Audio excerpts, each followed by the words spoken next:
So I just returned from Middle-earth where I got to get a taste of the new game, Shadow of Mordor, and here to talk about that with me is Bob Roberts. He is the lead designer on the game for Monolith. Bob, thanks for being with us. Thank you. Well, tell us a little bit about this game. Where is it set in that rich Tolkien universe? So we are taking place between the events of The Hobbit and The Lord of the Rings. So in that period of several decades where Sauron has just been defeated in Dol Guldur and driven back to Mordor, and we're at this point, Mordor has actually been abandoned by Sauron for thousands of years, so it's actually kind of a peaceful place when he returns and starts to rev up the war machine again. And talk a bit about what the game is like. I mean, when you deal with a Tolkien Lord of the Rings type game, it could be any type of game.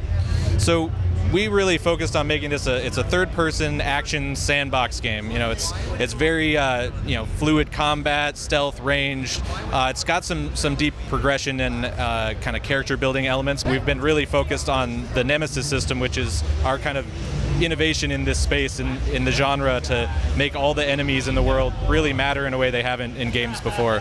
Well, yeah, it was really interesting where you get to look at kind of the roster of enemies that are there, and you could track some and then try to get involved in their social nature. Exactly, it's like orc social networking going on in here.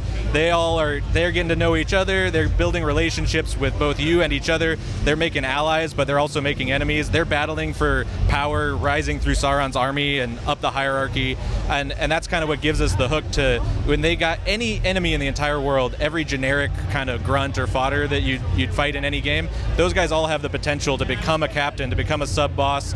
They'll remember their relationships with you and kind of build and grow with you, and they could really become kind of your ultimate nemesis at the end of the game. That's a pretty interesting take on the universe. Well, tell us a bit, or tell us about when this is going to come out and what we'll play it on. So Shadow of Mordor is releasing on October 7th.